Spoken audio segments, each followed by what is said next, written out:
Hello, everyone. I know this was supposed to go from 8 to 9. I apologize. Um, got a little caught up in some homework. I hope you guys can forgive me.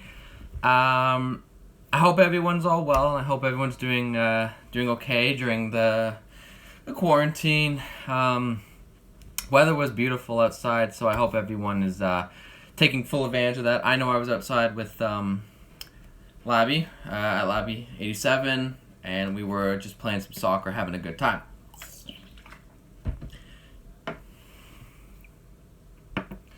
I do plan on making a YouTube channel, so look out for that. We're gonna kind of focus on. Right now, we're just gonna keep it to sports. YouTube channels will be, it's definitely not out of the question. It'll probably We'll probably have one, hopefully, in the next few months, with summer coming up in June and my school kind of coming to an end. So, with that being said, hi Tyler. Let's keep it PG here. We're here to talk about sports and sports only. For anyone who didn't catch the beginning, welcome. My name is Jacob Bussey. This is the Bussey Banter. This is my new kind of show, kind of every weekend kind of thing. It was supposed to go from 8 to 9, and I apologize. It is now from 9 to 10. We're just going to talk about sports. If you have any questions about sports or you want to hear anything or you want me to talk about something, please feel free to chat. Feel free to put in the messages. If by any chance you want to maybe kind of join the chat and we can talk like that, I'm totally cool with that. I got an hour every week. I'm going to try and make sure this is a regular thing. I think I brought do it a little more ideal time, 8 to 9, maybe something even earlier, 6 to 7. It depends on my schedule, of course. So let's get right into it. I'm going to start off with some hockey because that's primarily what my favorite sport is. The Edmonton Oilers have tied the Toronto Maple Leafs for first in the division. And at the beginning of the season, the Leafs were looking like the clear cut out of this division. However, with Montreal within striking distance of the lead, within their fourth in the division, meaning they're in a playoff spot, it goes to show that this division has kind of been a up and down, uncontrollable, and unpredictable season. Toronto did get their 20th win. They're the first team to do that the second team to do that in the North. They got their 20th win, 2-0. Jack Campbell made his return from injury against the Calgary Flames. Zach Hyman and Jason Spezza continued their scoring, and it was all around a great game for the Toronto Maple Leafs, After losing 5 of 6 and getting outscored quite a bit, it was a really good refresher for Toronto fans, and I think the big problem with Toronto is the consistency. This team has been shown in the past to do this same exact thing that they've done, is giving up leads. And not just leads in games, but leads in standings. They had at least a 10-point lead against on the rest of the division, are now, as I said earlier, are tied for first. Winnipeg is just behind the Leafs, and Montreal can still make a push for that first place in that division. Other teams in that division, such as Vancouver, have really shown some really good promise. Thatcher Demko of the Vancouver Canucks, who had a lot of questions coming into this season. Is he going to be healthy? Is he going to be able to maintain his starting job? Obviously, Jacob Markstrom was the goaltender last year, but a lot of fans saw in that playoff series against the Vegas Golden Knights, he took it to 7. And it's very possible that Demko can really bring the Vancouver Canucks season back from what has kind of been a very disappointing start to it. We're about halfway in the NHL season. Speaking of Calgary, as spoken before with Toronto, they fired their head coach, Jeff Ward. And Daryl Sutter, who used to be the general manager of the Calgary Flames years ago, he comes in, he won 2 Stanley Cups with the Kings in 2012 and 2014. And he comes in and they win 5 of 6. So maybe a coaching change was all they need. Buffalo did the same. They fired their coach, and maybe it hasn't worked for them out, obviously, on a 13-game skid right now, which is not ideal for Buffalo at all in any situation. Let's move on to more relevant and more up-to-date. The Toronto Raptors are currently losing their game to the Cleveland Cavaliers by double digits. The Raptors this season have been plagued with a few major issues. The biggest issue, obviously, being COVID. And people being placed on the COVID restriction list and the NBA protocol having to follow that and not being able to get out there every single game. The big problem I have with the Raptors is, like the Leafs, it's consistency. They are 11th in the East, far out of a playoff spot, and they're losing to a team who's 13th. So if you're Toronto, or if you're Masai Ujiri, my question is, are you going to keep these players? Obviously, you have to keep Siakam, you have to keep Fred VanVleet. These are players who just signed monster contracts to stay in the team. But my question to him would be, what about everyone else? Chris Boucher has shown promise. Norm Powell has shown a lot of potential and a lot of development. Does Kyle Lowry finish his career as a Raptor? He's obviously stated he wants to. But ideally, does he really stay here? Is he really the best Raptor of all time? That's a question many people have up for debate. Him and Vince Carter are definitely head for head in that one, and you can say Lowry is better because he has a championship. The problem with the Raptors right now, besides the consistency and besides all the injuries, is it seems that they don't have the pieces to win a championship. It doesn't seem like they even have the pieces to win a playoff series, even make the playoffs, let alone. Why the Raptors are like this, I think a lot of it has to do with that 2019 championship team. The Kawhi and Siakam was playing out of his mind, and Fred VanVleet was hitting threes, Danny Green was hitting threes, and I think a lot of that had to do with Kawhi and Danny Green leaving. Now, I say that obviously because they haven't won a championship since, so obviously the team has been on a downhill, you could argue, but ever since then they haven't made it past the second round. And teams like Milwaukee and Boston, even the Nets this year with the four-headed beast, Blake Griffin making his NBA debut today. These are teams who were losing, purposely losing, and now they have absolute great chances to win the championship. Philadelphia is a great team. They've been losing to Toronto kind of for the past few years, and now that they have everything kind of figured out, Embiid is going to be going up for MVP, and I think he deserves it very well. He's taking that team to the next level. Boston with Tatum, absolutely unbelievable, and like I said, the Nets, they got Harden, they got Griffin, they got KD, and they got Kyrie, and these are players that just, at the end of the day, are monsters, and they are the best players in the league. And for one team to have a stack like that is unbelievable. You can argue that they may even be a dynasty like the 2016 Warriors or the 2015 Warriors or the 2017 Warriors. Like, the Raptors' failures started when they won that championship. And it's weird to say that they won and they started to fail. But now they have this expectation. They were expected to go back-to-back. And then, obviously, COVID hit, and it was like a weird world for everyone in 2020. And the Raptors suffered from that. They are the only Canadian team. They had to go to a bubble, but so did everyone else, I guess. It's a lot harder, especially this year when you can't play in your home arena. The Maple Leafs got lucky because there's more than just one Canadian team in the NHL. In fact, there was enough that they could actually have a division, the North Division, which has obviously been a treat for fans. But it goes to show that even if you win a championship, your expectations are championship. And yeah, they lost Kawhi, yeah, they lost Danny Green, but their pieces were still there. Fred VanVleet was still there. Pascal Siakam was still there. Kyle Lowry was still there. OG was just developing properly. Hitting that shot against Boston in Game 6 last year to take it to 7, and no celebration. Like, that is professionalism at its best. Will the Raptors make the playoffs? I don't know if the Raptors are going to make the playoffs this year. I wouldn't be surprised if they don't. They, like I said earlier, 11th. They have a losing record, and it's just nothing is clicking for them.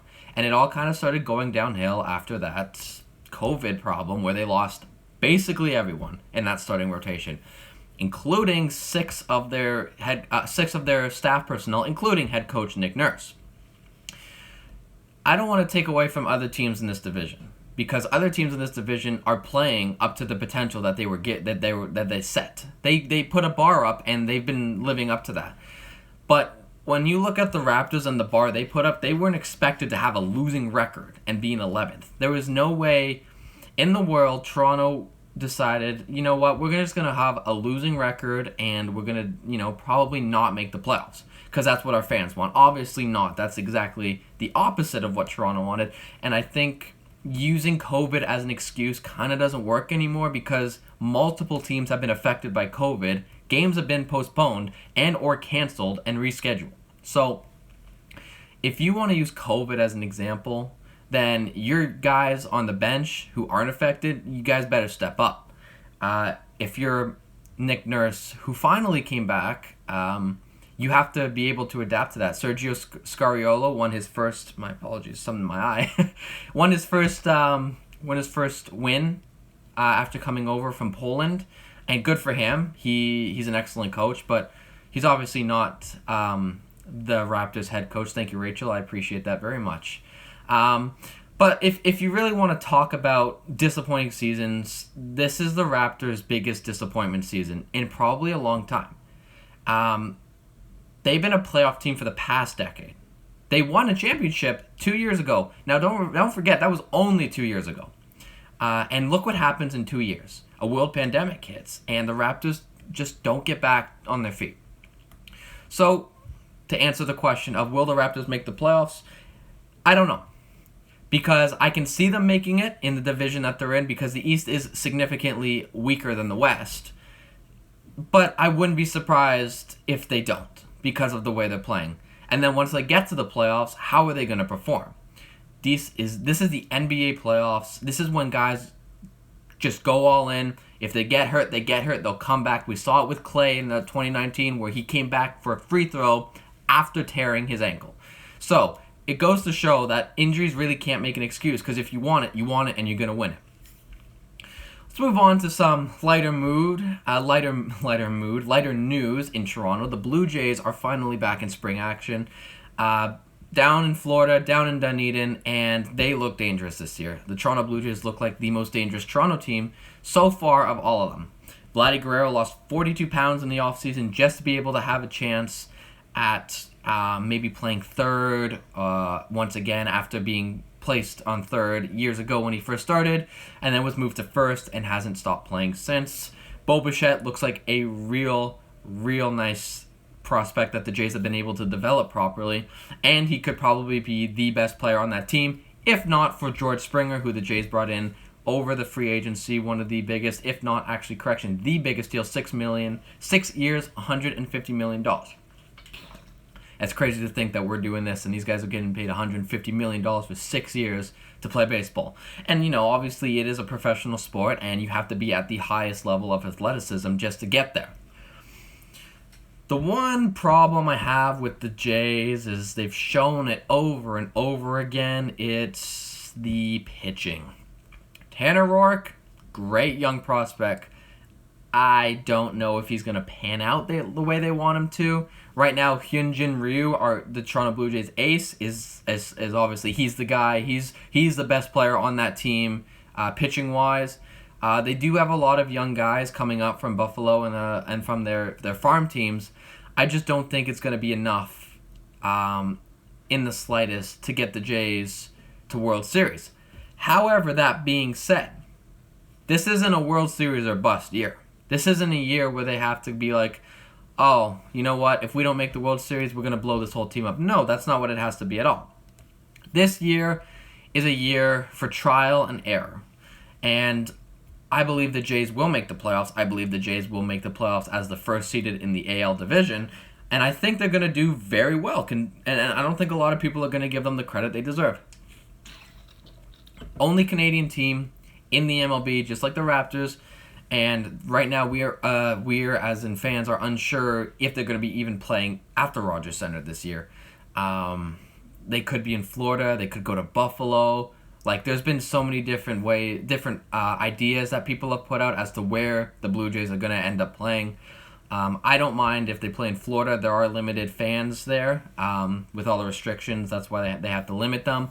But It's better than no fans. And if they come to Toronto, there's a whole nother issue of cross-border crossing. My apologies. Are they going to have to be in a bubble? Are they going to do like 4-game series here, then 4-game series here? It's hard to say what's going to happen with the Blue Jays this season, but one thing is guaranteed, in my opinion, is that they are going to make the playoffs. And I think they're going to do it with style. I think they're going to have some of the highest hitting percentages this year. Maybe not the best pitching percentages or runs against percentages, but their core of Vladdy Guerrero Jr., Bo Bichette, Cavan Biggio, Teoscar Hernandez, George Springer. These are all guys, and Marcus Semien as well, who's going to probably play on second base. Excuse me. These are all guys who are going to really step up this year for the Jays, and I wouldn't be surprised if they get past the first round. They lost last year 2-0 to the series in Tampa Bay, who ended up going to the World Series.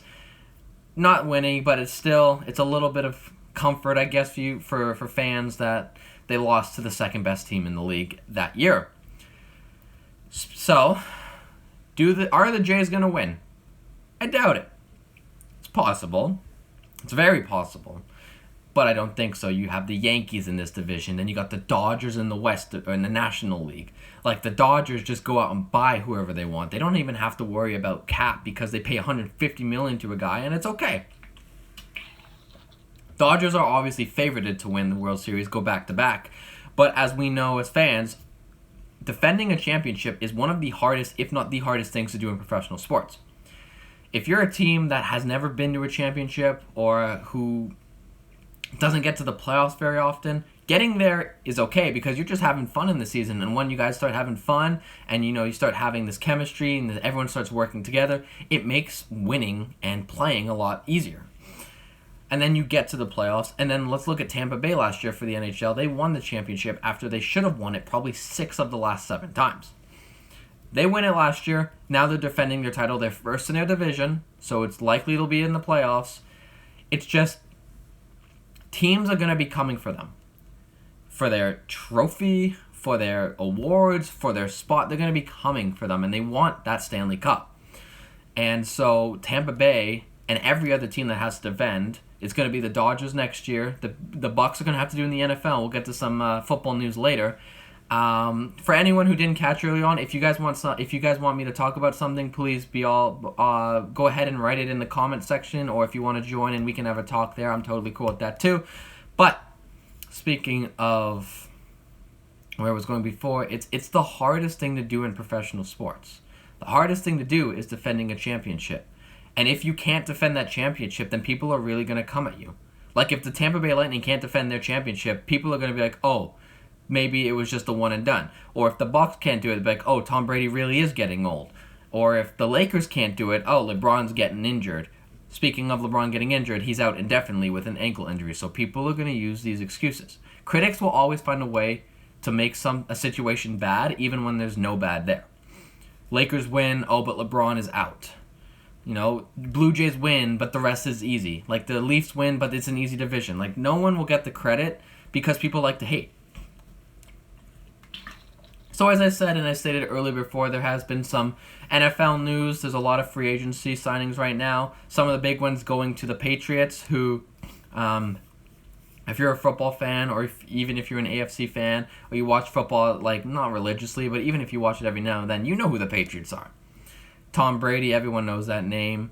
Rob Gronkowski, everyone knows those names. Obviously not with the Patriots anymore, but it goes to show that the Patriots created a dynasty for about 10 years.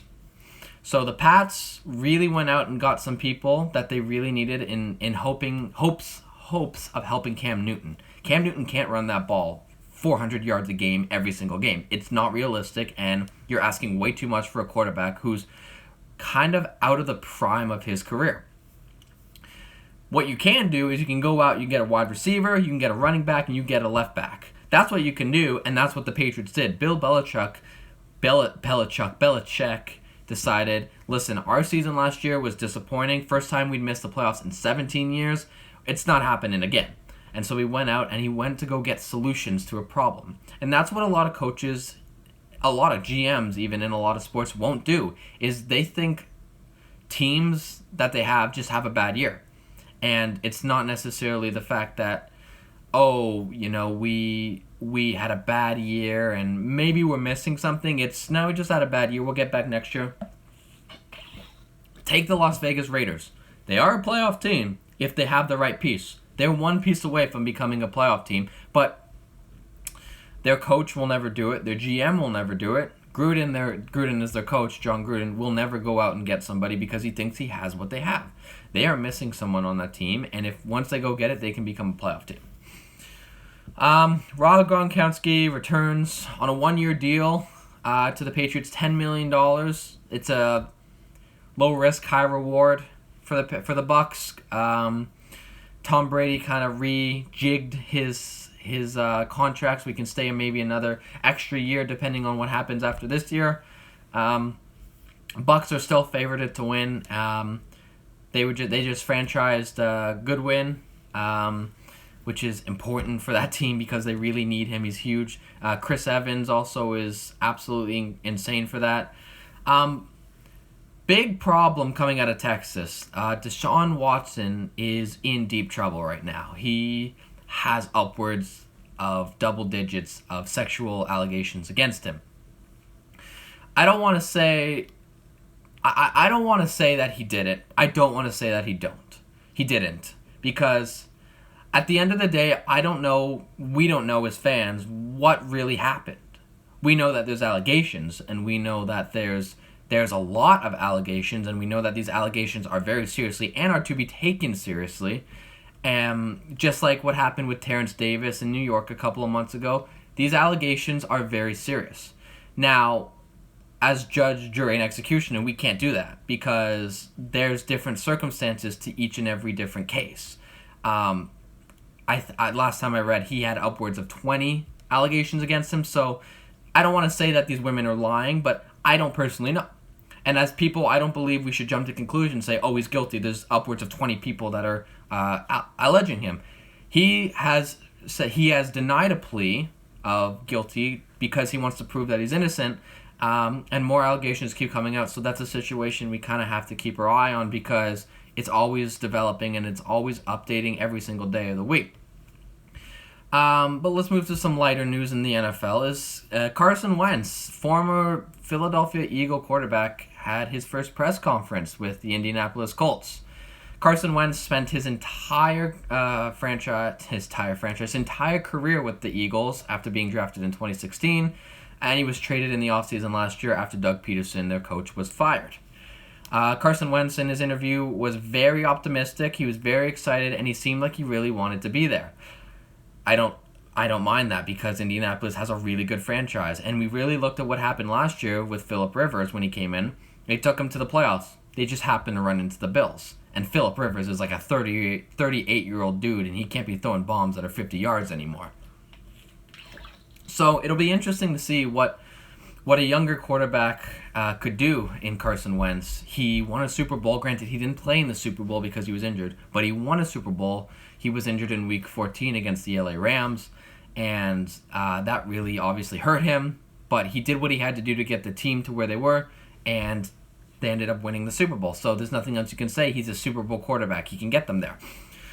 The problem with Wentz is his consistency, and he's kind of been on the downfall in his career ever since 2017, and it goes back. It's just making connections with the Raptors. It's the Eagles had this standard, this gold standard, after winning a Super Bowl, because obviously that's the biggest championship in football.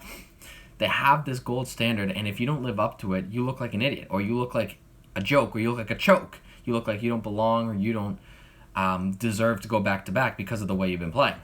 Now, I don't want to say the Eagles are a choke, but they haven't made the playoffs since. Or if they have, they've been eliminated in the wild card or the first round. So, if Carson Wentz plays up to his potential, I guess you can argue this about any quarterback in the NFL, if he lives up to his potential and he plays like the quarterback that he was shown to play in 2017, then people shouldn't be underestimating the Colts this year. The Colts could be a huge favorite out of their division, and I personally can see it happening. The only problem is they're in a division with with the Titans. And Derrick Henry, he's just a monster. Derrick Henry, there's just no way anyone is going to outplay Derrick Henry on any given night. His running game, his speed, his build, like, he's just a monster. If anyone has any questions about anything, please go in the comment section, and whatever you guys want me to talk about, I can sure as hell do my best. And if you guys want to join, we're more than welcome to. I got about half an hour left here with lots more sports to go. So, continuing on the NFL, there are other teams, obviously, who went out and got some important players that they need to get. The Bills went out and got Emmanuel Sanders. The Browns went out and got some more. And it really goes to show that teams are maybe starting to understand that if they don't win or they don't get to the playoffs, that maybe there's something that's missing and maybe they need to go out and get it. And the Browns obviously are a team that a lot of people make fun of. Being a Browns fan myself, I make fun of this team. Their 0-16 record was arguably the best thing that happened to them until what happened last year. They made the playoffs. They destroyed the Steelers in Pittsburgh. Pittsburgh was embarrassed on home field. And obviously they ran into the Chiefs. And the Chiefs went to the Super Bowl, and there's nothing else needed to be said there. The whole problem with the Browns and the whole problem with the Bills and all these teams is they were missing someone. And a lot of teams look at the Bills and they're like, the Bills were like, we got everything, we're missing. Josh Allen's a quarterback. Exactly, Tyler. Like, look at the Broncos. The Broncos had to go out and get some people. Quarterback is still an issue there. Drew Lock, I'm not sure if he's going to be the future of that franchise. He's really kind of shown that he's got some cracks in the foundations, but there's definitely a lot of potential there. And there, obviously, before the whole Deshaun Watson sexual allegations has come to the surface, he was a big suitor for that team. A lot of people were saying, "Oh, what if he goes to the Broncos? What if he goes to Denver?" Which makes complete sense for Deshaun, and it makes complete sense for that organization because they're just missing a quarterback, in my opinion. They have a good running game. Their receivers are pretty good. Their defense is a little sketchy. They get scored on quite a bit in their games. However, all it takes is a quarterback, and we saw that happen with the Bucs. They go from Jameis Winston to Tom Brady, and they win the Super Bowl. So, you take a guy like Deshaun Watson, who's got raw talent. He can run, he can throw, he can hit, he can take a hit. And it really goes to show that no matter what happens, is if you really want to play and you really want to be on that field, you're really you're gonna really show it and you're gonna play. Thank you, Tyler, for reminding me about the Broncos. I really do appreciate that. I'd like to take a step back from football, unless anyone has anything else to say. More than welcome to type it in the comments. The NCAA March Madness is in full swing. And, oh my God, the amount of upsets so far, and it's been like 2 weeks into this. Not even. All these 16, 15, 14 seeded teams are beating 3, 2, and 1 seeded teams, and I think it's fantastic. I really do think it's fantastic. I think that teams who have been given a lower ranking have a lower standard, and so when they go out to play, they just go out to have fun. And this kind of goes back to what I was saying is once you're having fun, people start clicking, the chemistry starts working, and what else can you ask there? Once you start getting players who enjoy playing with each other, once you start getting guys who just start connecting with each other, it's just a match in heaven, I guess you could say. And I guess with the NCAA, obviously there was a very, very big problem in the equality of men and women and how they're being treated, the athletes there. They both got to their bubbles, their respective bubbles. Indianapolis, that is where March Madness is being played this year. And they men and women both went to go train. The men had what looked like a LA Fitness in their training facility, and the women athletes, they had like a stool with a few weights and some yoga mats, and it was pretty depressing to see. Videos surfaced, and the NCAA came under fire for their inequality between the men and the women. It's not just equipment. their food stations, the women had like a take-home box from or like an Uber Eats box from a restaurant, not even, and the men had buffets. And then every team and every player gets like a thank you for coming gift basket, and the women had like nothing, and the men had a full-blown Christmas blowout. So it really brings up the effort and the issue of, are sports really equal? Like, if you look down at the heart of it, they're not. And look at the WNBA, they're not getting paid the same as men. Maybe they are performing a little bit at a lesser, I don't want to say they're less performing, but they're performing at a less standard than what people are used to in the NBA. Dunks are glorified, three-pointers are crazy, and in the NBA you see that, and it's kind of regular basis. This whole NCAA issue has really brought light to the fact that sports and equality have not met eye and eye. And it was really sad to see that in 2021, there has to be outcry from millions and millions of fans just to have equal training equipment. This is training equipment, okay? This isn't like pay. This isn't like, fans in attendance. This is equipment just to train behind the scenes. It's depressing and it's upsetting.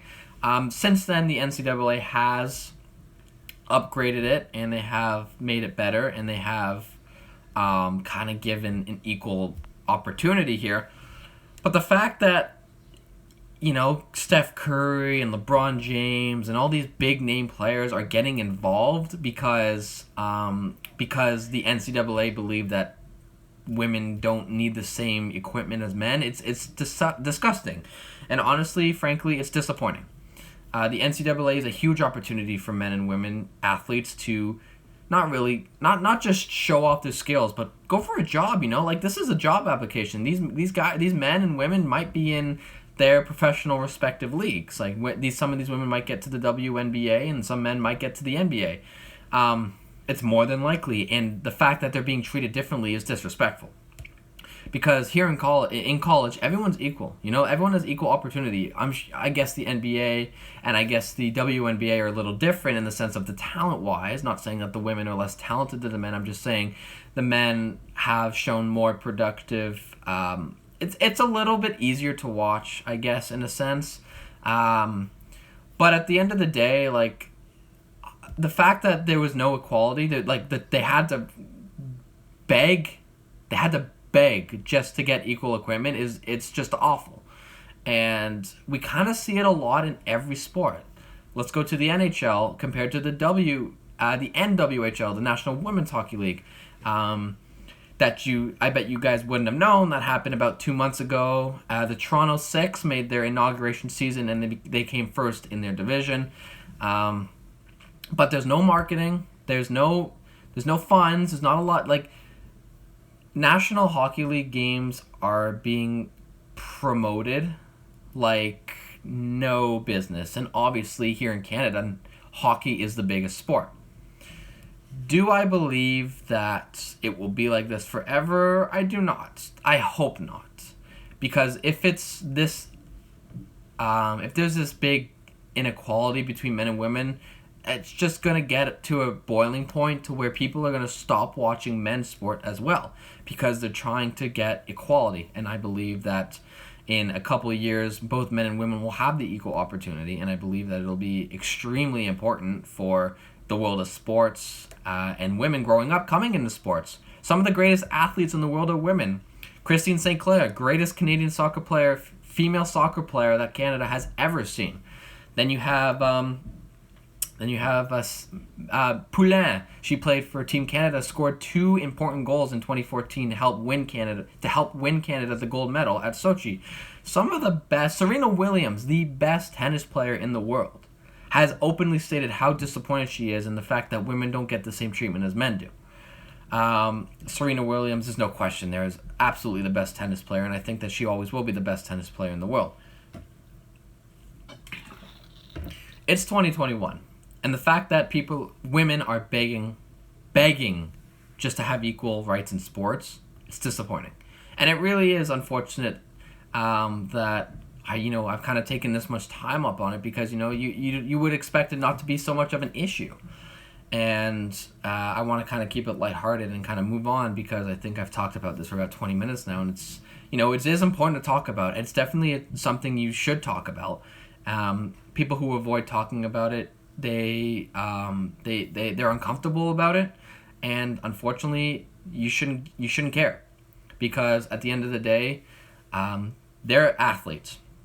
They have an absolute right to be there, and if they can play, let them play. There's just no question there. So I'd like to kind of move on.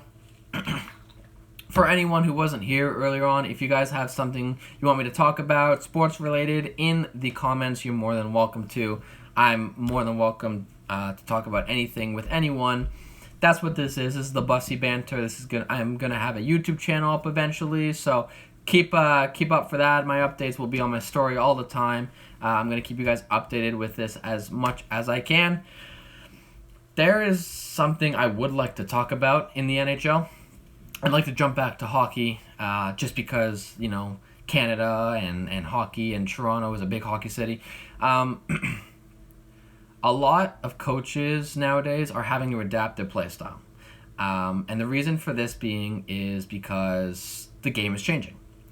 The game is no longer, thank you, Sarah. The game is no longer about grit. The game is no longer about fighting. The game is no longer about big checks in the corner. This is a game about speed and skill. Look at the two highest goal scorers in the NHL, Connor McDavid of the Edmonton Oilers and Austin Matthews of the Toronto Maple Leafs. Both have 20 goals. Matthews has 21, correct. My apologies. And how do they score? On speed, skill, and snipes. So guys like Zach Cassian or guys like Brad Marchand, don't get me wrong, he's a very talented player. A little bit dirty. If you guys haven't seen who he is, I would recommend watching just a 10-minute video on his cheap shots. Brad Marchand, nicknamed The Rat, for many reasons. But the game is changing. And the same thing goes for everything in the world right now. Everything is changing. The NFL, you're no longer relying on short pass, heavy, long, 50-yard passes every single throw. Let's look at Brett Favre, who did that every single game. But they're relying on the running, and they're relying on their short passes. And in hockey, it's all about speed. It's about who has the fastest skater, who has the best hands, and who has the best release. And to say that this is a problem, it's not a problem. Being a hockey player in the NHL right now, guys who are younger, maybe less experienced, but they do have their skill for them and they do have their speed for them, they're really going to be able to develop properly. It depends on who they go to. If they go to Buffalo, forget it. You're a lost franchise. I'm sorry. 13 games in a row. I don't want to slander Buffalo because they are still an NHL franchise, but 13 games in a row, you might as well as just pray for Eichel, because he's the captain of that team, and I'm sorry to hear that he's the captain of that team. Hopefully one day he goes to a team where he has a chance of winning. Speaking of winning, if you guys didn't catch it earlier on, the Toronto Maple Leafs are starting to win again. They won their first game in 5 games last night against the Calgary Flames 2-0. If anyone has any questions about anything, please feel free to ask a question in the comment section. I'm more than welcome to talk about it. But yeah, 2-0. Jack Campbell comes back, shows some vintage two-pad stacks. It really goes to show that he's kind of, I don't want to say he's kind of the guy now, but he's kind of proven to Toronto and Toronto fans that he can play under the pressure. Frederik Andersen, the starter, who's been here since 2015, seems to be cracking. He has let in 3 goals at least in the past 5 games, and he has a below 900 save percentage. For those of you who don't know what save percentages are, 900 is 90%, meaning he's saving 90% of the shots that are being shot at him. A starting goalie in the average game of the NHL, the average season will average about a 915. That's about average. Will Frederik Andersen walk at the end of the season? Frederik Andersen will not sign with Toronto. He will not resign here because the problem with that is the Leafs have to sign Morgan Rielly and they have to sign Zach Hammond. These are two very important people in which the Leafs need if they want to win a cup if they don't do it this year. Frederik Andersen is going to want $6, $7, even $8 million, and the Leafs just can't afford to do that. 4 of their core players, Tavares, Matthews, Nylander, and Marner, are making about 25% of the entire team, which for hockey is ridiculous. The cap of about $80 million, and 25% of that is 4 players. Frederik Andersen will walk, and Frederik Andersen will go somewhere else and he will get paid. Now the big problem and the big question is who's going to take his place, because being a goaltender right now in the league is extremely tough with all the good skill and all the good shooters in the league. So, if I were Kyle Dubas, I would give Jack Campbell the starting job at the end of the season because Frederik Andersen will probably end the season here with Toronto. Let Freddie walk. Give Jack the spot. Give him the spotlight. Give him the starting job, and then bring someone maybe like someone like Jack Campbell, a fringe starter but a solid backup to help back up Frederik Andersen, or in this case it would be Jack Campbell, and split the season 50-50. Look at what Boston's doing. They're kind of doing the same thing with Tuukka Rask, who's getting a little old, and Yaroslav Halak. That is a completely different issue because they're both UFAs at the end of this year and need to get signed, and probably will, but I don't know if it'll be back with Boston. So, Freddie staying in Toronto is very unlikely. And it's not, and a lot of it has to do with financial issues and roster issues, but a lot of it also has to do with the fans. Myself included have given up on Freddie Andersen. We've seen that his play has decreased. We believe his time is done. And, there's only so much you can do for a goaltender. And there's only so many times you can forgive him for having a bad game before it starts sounding like a broken record. Oh, Freddie let in 3, that's fine. Freddie let in 3, that's great. 2 games in a row. Freddie let in 3, that's 3, 4, 5. And then once you get up there and he's not making the saves you need him to make, it's frustrating to say the least. Against in the 2-game series the Flames had, he played the first game, which was Friday night, and they lost 4-3. He lets in a goal. He lets 3 goals in on 7 shots. The first goal of the game for the Flames goes in, top shelf, and you can argue Freddie was blinded by whoever was in front, but there's no excuse because he's not in a good position. There's another issue about goaltending in the league. Me and my friend Labby have had this podcast every Sunday for about 3 or 4 months now. And we both agree that a goaltender making over $6 million will never win a Stanley Cup. Now, the reason why a goaltender with more than $6 million for their contract is not going to win the Stanley Cup is because now the pressure is on them. Look at Sergei Bobrovsky, $10 million for about 8 years. Yikes. Florida is finally getting it together, but his first year last year, it looked really bad. Vasilevsky is doing great, so I guess that's okay. But then you got guys like Freddie, who could potentially be making a lot of money. Correction, let's look at someone else. Let's look at Carey Price, goaltender of the Montreal Canadiens. Carey Price is not a top 15 goaltender anymore, and he's being paid like a top 15 goalie.